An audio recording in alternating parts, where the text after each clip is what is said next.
I started the incubator project last week. I've got all the slots for eggs in the rotator tray full, so I've pretty much got my clutch ready to be hatched now. I've had a little bit of difficulty because of warmer temperatures keeping the humidity down, so I've got one of the vent holes open, but it's been running a little bit high for the past couple of 3 days. Also, I didn't mention this feature or this ability last time, but as far as changing the face on the dial, you first hold the mode button until the temperature starts flashing. I'm not going to change it, but once you got the temperature where you want it, you press mode again, and then the days start flashing. You can dial the days up or down. The day counter is a countdown, so you want to set the number that you're starting to, and at 0 the egg should hatch. And this timer is set to the 26th, which is when I've put the first eggs in, so we're going to just go ahead and leave that as it is. And that's pretty much the incubator in a nutshell. Alright, so it's otherwise going to be a pretty short video today, and the coop's kind of needing a little attention. Namely, the ducks sleep in the bottom, so the bedding kind of needs to be changed out. So there's also 3 eggs in the bottom, so I'll go ahead, rake the coop out, get everything out of it, whatnot, then put down new layer bedding. As you can probably see, because straw is kind of expensive right now, and I'm in a semi-wooded lot, I've been using just dry leaves for bedding material, which seems to be working out pretty well. So I'm going to go ahead and get started with the raking, and I'll see you back in a little bit.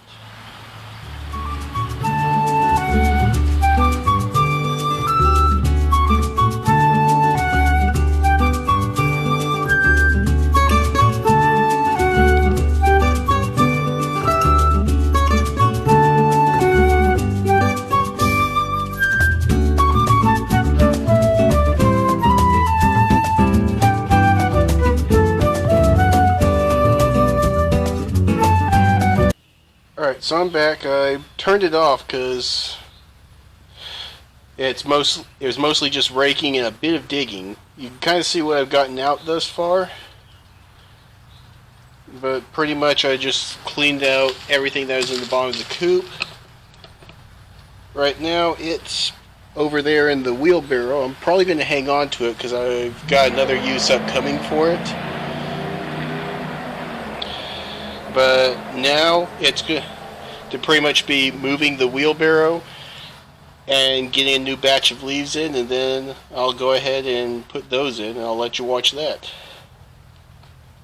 So while I was cleaning the coop out, I noticed gaps, namely like right here, which you can kind of see that's no longer attached, and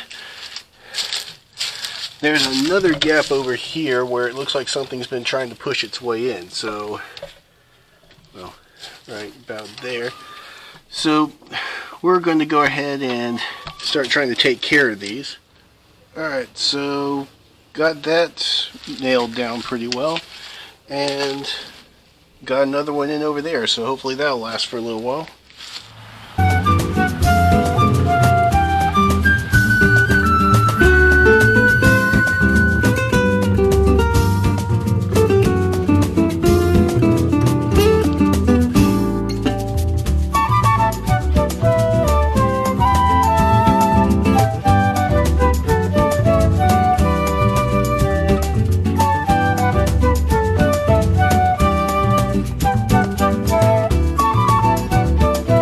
So I'm doing a different camera angle now. This is pretty much where we're going to be putting all of the leaves. So I'm going to go ahead and start doing that.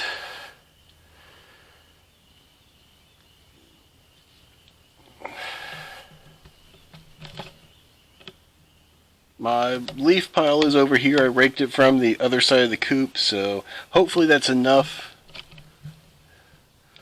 And we'll go ahead and knock that out, get the food and the water back into place, and they'll be ready for whenever my chickens and ducks are ready to pin up for the night.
Okay.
This in here.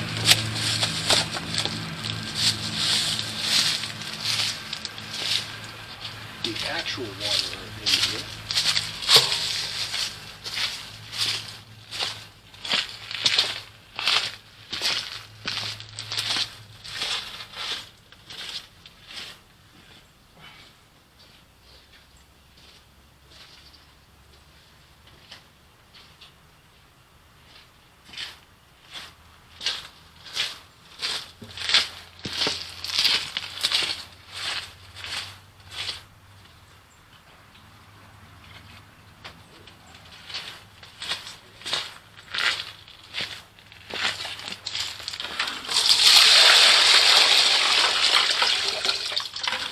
There.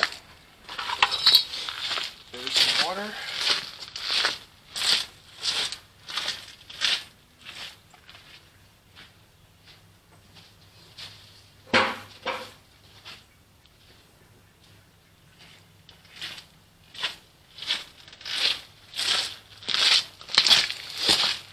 And I'll have to fill the food up tomorrow, but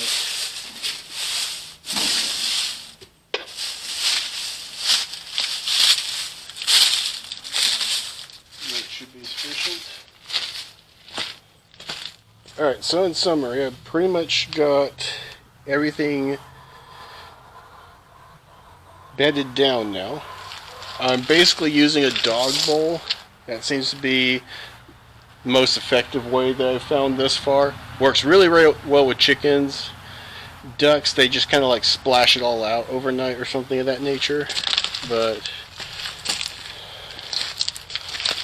yeah, you can kind of make do with it.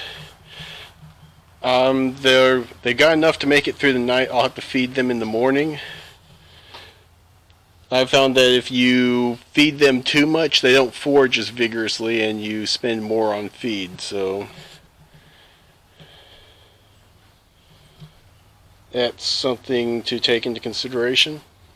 Oh yes, during one of my breaks I actually heard a wood duck, so sorry I didn't get that for you.